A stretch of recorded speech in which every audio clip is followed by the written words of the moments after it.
équivalait à 50 litres d'eau par joueur et par jour. Ah, c'est le dieu, tu bois l'eau de... Il y a une revue à faire quelque part. Le transport des éléphants de l'hôtel du côté de l'aéroport jusqu'à Sol-Béni revenait à 1 million pour 4-5 jours. Il y a bien des choses à revoir là-bas. Et notre normalisation va jusque-là. Et évidemment, quand vous commencez à toucher ça, vous commencez à toucher des intérêts, je dirais, individuels. Je ne parle pas des frais médicaux, etc., à tel point que, une fois dans la rencontre au ministère, ils demandaient, mais s'ils sont aussi malades, comment est-ce qu'ils font pour jouer? Comment ils font pour jouer? S'ils sont aussi malades, comment ils font pour jouer au football? Comment ils arrivent à jouer au football? Donc, on a fait les surfacturations. Donc, excusez-moi, hein, je vais mettre le ventilateur du peuple. Voilà. Vous savez, avant c'était le ventilateur du MPA. Aujourd'hui, c'est le ventilateur du peuple. Donc, s'ils sont aussi malades, comment ils arrivent à jouer? Puisque les frais de leurs médicaments, de leur hospitalisation, c'était exorbitant. D'accord? Alors, normalement, la FIF là, devait renvoyer tous ceux-là. Sori Diabaté, le président de la FIF, Idriss Diallo, son adjoint, et les comptables de la FIF, on devait les renvoyer. Et comme les deux étaient candidats pour le poste de la présidence de la FIF, au même titre que Didier Drogba, d'accord? Qu'est-ce qui s'est passé? Qu'est-ce qui devait se passer normalement? On devait enlever les deux, et Didier Drogba devait devenir normalement le président de la FIF. Faut écouter très bien ce que je dis, hein? Alors, on a enlevé Sori Diabaté, et on a laissé qui? Idriss Diallo. On a enlevé Sori Diabaté pour mauvaise gestion, et on a laissé qui? Idriss Diallo. Or, le même Sori Diabaté nous a dit sur un plateau télé devant tous les Ivoiriens comme témoins que les 4 milliards de détournements à la FIF là, à la Fédération Ivoirienne de football là, lui il a mangé ça à Idriss Diallo et ils ont partagé 2 milliards. C'est vrai ou c'est faux? Sori Diabaté qui a disparu parce que il a parlé il y a fait 1 an. 1 an après, il disparaît mystérieusement. Il est mort. Quelqu'un qui était bien robuste a disparu. Il est mort. N'est-ce pas? Ce monsieur-là nous a dit qu'il a mangé 2 milliards avec Idriss Diallo. Donc, normalement, là, qui devait payer les frais? C'est Sori Diabaté lui seul. Puisque quand la FIFA a demandé à l'État de Côte d'Ivoire de diligenter une enquête, de prendre une commission de personnes neutres, de façon à ce qu'on puisse faire les audits pour voir comment les fonds alloués à la Fédération Ivoirienne de football ont été gérés. Mais normalement, là, celui qu'on devait sanctionner, là, c'est pas Sori Diabaté seulement. Idriss Diallo devait sanctionner. Mais il avait l'aval, le cutus, n'est-ce pas, de photocopie et son patron, Alassane Dramane Ouattara. Maintenant, la même dame, sur le plateau de Sans Réserve avec Ali Diarra-Souba, elle a dit, elle a été choquée, elle n'a jamais vu dans aucune élection au monde où on partageait de l'argent comme ça. L'argent liquide a été distribué dans les toilettes au président de fédération, au président de club pour les corrompre, pour que Idriss Diallo soit bien entendu à la tête de la FIF. Elle n'a jamais vu ça. Elle a trouvé cela scandaleux. Et pourtant, on peut arrêter Apoutou, pour mettre Apoutou en prison. Mais l'argent qui a circulé, Photocopie a pris des milliards de nos francs pour aller corrompre tous les présidents de club afin que ceux-ci votent, bien entendu, pour Idriss Diallo. Est-ce que tu comprends ce qu'elle dit? J'espère que si tu es intelligent, peut-être que tu n'es pas intelligent. Sauf si tu es intelligent, tu as déjà compris la conclusion. Donc, Photocopie a mis de l'argent. Pourquoi? Parce que Idriss Diallo leur a rendu un grand service. Un très, très, très grand service. Et c'est quoi le service? Alors que lui, le même Idriss Diallo, Ahmed Bakayoko a donné d'eau à son ami Drogba pour son compte. Pourtant, Ahmed Bakayoko et Drogba, ils sont frères. Mais il a laissé Drogba et il a soutenu Idriss Diallo. Mais Idriss Diallo, là, il a fiolé Ahmed Bakayoko pour le compte de comment on appelle ça, de photocopier le gouvernement. Tu n'es pas au courant de ça? Tu n'es pas au courant de ça? Toutes les adresses d'Ahmed Bakayoko, toutes ses maisons à Paris, même sa maison à Paris après sa mort, a été cambriolée. Qui a donné la maison, les adresses de la maison d'Ahmed Bakayoko? Qui a donné les adresses? C'est Idriss Diallo, lui seul, qui connaissait tous les appartements d'Ahmed Bakayoko. Mais les encagoulés là, qui viennent pour prendre les Gala Kolebi, chez eux à la maison, pour aller les torturer là. C'est même en Cagoulé là. Sont allés à l'insu de la police française. Et ils ont fait irruption dans les appartements d'Ahmed Bakayoko. Ils ont cambriolé ces appartements, pris de l'argent et tout ce qui avait tout ce qui était objet de valeur. Ils ont cambriolé ces maisons. Mais ils connaissent ces maisons comment? Et après la mort d'Ahmed Bakayoko, Photocopie a envoyé des comment on appelle ça? Ces milices là, en Cagoulé là, à la résidence privée d'Ahmed Bakayoko à Beverly Hills. Ils sont allés perquisitionner chez Ahmed Bakayoko. Mais pourquoi ne pas faire la perquisition de son vivant? Pourquoi attendre quand il meurt? Et puis on va faire la perquisition chez Ahmed Bakayoko comme on a fait la perquisition chez Ouattaraou, après la mort de Ouattaraou. Vous comprenez? Donc, c'est ce monsieur Idriss Diallo là. C'est lui qui a donné toutes les adresses d'Ahmed Bakayoko à Abidjan, à Assini et bien entendu à Paris, au gouvernement de Côte d'Ivoire.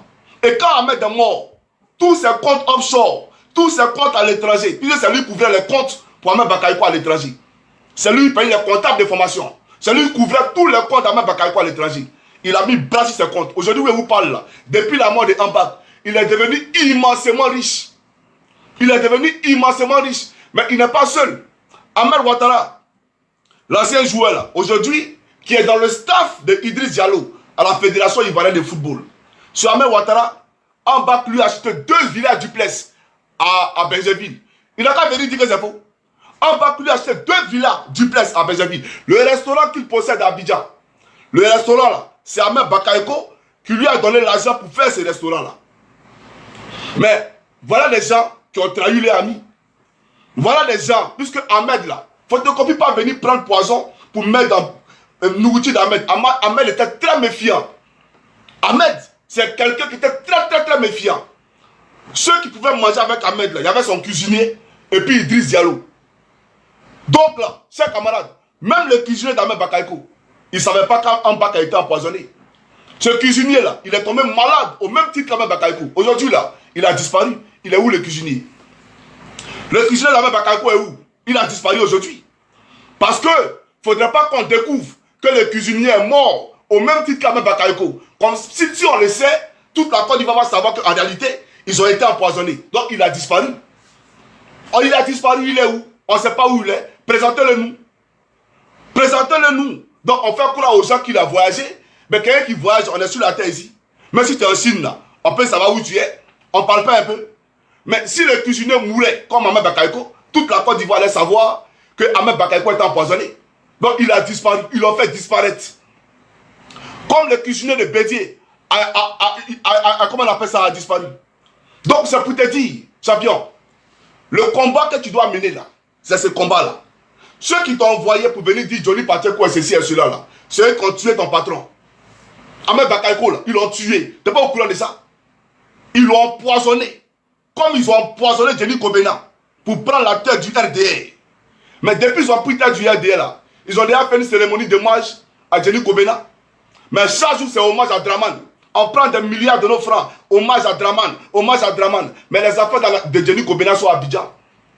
Les enfants de Jenny Kobena sont à Abidjan. C'est chaud sur eux. Qui leur vient en aide? Personne. Comme les enfants de Désiré Tagolo sont à Abidjan. Aujourd'hui là, ils traînent dans les rues de Cocody. Ils n'ont rien, ça ne va pas. Et pourtant sa femme, qui dit avoir marié, qui a marié Adama Bitogo là. Cette femme là, elle connaît ses enfants là. Mais aujourd'hui c'est la misère. Adama Bitogo qui a pris le Snedai de Désiré Tagolo là. Adama Bitogo, Snedai là, normalement c'est pour ses enfants. Mais ses enfants vivent la misère à Abidjan. Tu es sûr que tu aimes Tagolo? Tu es sûr que tu aimes le papa? Parce qu'ils vivent la misère à Abidjan. Donc c'est pour te dire, hey, faut pas me provoquer. Voilà, hey, je te dis, où on est assis ici là, il y a tellement de dossiers. Actuellement, où je te parle, à Palo là, c'est le PDG des vendeurs de drogue à Abidjan. Il ne peut pas me dire le contraire parce que devant moi, il a les valises remplies d'argent qu'on vient lui donner dans son bureau. Il sait ça. Il va dire que c'est faux. À Palo là, c'est lui que lui-même là, l'argent liquide là, n'a pas de secret pour lui. Lui, il se promet des valises d'argent à Palo à les entourer. Donc aujourd'hui là, je dois parler de l'histoire de la drogue. Je n'ai pas oublié Adama Bitogo et le Libanais à Yopougon. Je n'ai pas encore oublié ça. Il y a un photocopie qui a volé notre argent et Amédée Kouakou. Aujourd'hui, il ne peut pas aller en France parce que la justice les attend pour les interroger. S'ils vont en France, ils seront arrêtés. Ça aussi, c'est la réalité. Donc là, il y a beaucoup de sujets. Toi, on t'a envoyé ici pour me distraire. Pas venir me distraire, frère. Ne viens pas pour me distraire. Donc, c'est pour te dire tout simplement, tu es un génocidaire, tu es un tueur. Et aujourd'hui, tu as trahi ton maître, Ahmed Bakayoko, pour aller te mettre derrière photocopie. Toi et moi, on n'est pas pareil. Parce que tu n'as pas de dignité. Tu n'as aucune conviction. Tu sais très bien ce qu'on tué ton patron. Ton patron qui est là, quand on te parle de cancer figurant, même la femme d'Ariel Chéné, elle a eu cancer. Elle a guéri de ce cancer. Cancer, elle a guéri. En Europe, ici, là, il y a des gens qui ont cancer. 20 ans, 30 ans, ils sont à leur cancer, là. Même si, dans de nos jours, là, ça tue plus quelqu'un. De nos jours où on est, là, maladie sexuellement transmissible, là, ça tue plus l'homme. Ahmed Bakayoko, tous les milliards de la planète que lui, il avait. Un matin comme ça, on dit non, il a été empoisonné. Puis une semaine après, c'est parti rapidement comme ça. En moins d'un mois, il est mort. Frère, tu penses que nous... Si tu es bête, là, les Ivoiriens ne sont pas bêtes. Hein. Tu as compris? Quand Chris Yapi dévoilait ici qu'Ahmed Bakayoko était empoisonné, là, il a dit, il a annoncé, non? Il n'est pas mort. Donc lui, il est divers. Lui, il est divers. Donc lui, il annonce et puis les choses se font. Il a annoncé le gars est mort parce qu'il a été empoisonné. Et toi, tu as l'information, tu le sais. Mais quand tu es lâche, où tu es là, ce n'est pas ton cœur qui parle. C'est ta bouche qui parle. Mais ton cœur dit autre chose. Tu vois ou pas? Dans le RDL, là, quand tu es dans le RDL, tu parles avec ta bouche. Mais ton cœur, là, lui, dit autre chose. Ta tête pense autre chose. Voilà, tu dis tout simplement ce qu'il veut l'entendre. Mais c'est pour te dire, tu es un traître, tu es un lâche. Si tu as décidé de suivre photocopie, c'est toi qui vois. Il ne faut pas venir me distraire de mon combat. Voilà. Merci à YouTube, vous avez été 3125. Et TikTok, vous avez été 3100 personnes. Donc, au total, 6200 et quelques personnes à suivre ces directs-là. Pour dire aux Ivoiriens, soyez prudents. Voilà, soyez prudents. Tout à l'heure, je vais faire une vidéo, je vais vous entretenir. Parce qu'il y a les dossiers chauds. La Côte d'Ivoire doit quitter dans les mains de Draman. On n'a pas d'autre choix. L'autre pays, la Côte d'Ivoire, doit quitter dans les mains de Draman. Il faut que les gens le comprennent. J'ai vu une affiche que je vais vous planter ici. Qu'on va décortiquer ensemble. Bien entendu. J'ai vu cette affiche-là. Ils disent que 96% de la population appelle à dos pour être candidat. 96% de la population appelle à dos pour être candidat. Vous parlez de quelle population? C'est de quelle population vous parlez? Et puis regardez le journal qui publie ça. Journal RHDP, RH2PA, journal de RDR. J'ai dit, c'est quelle population qui veut que Ado soit candidat?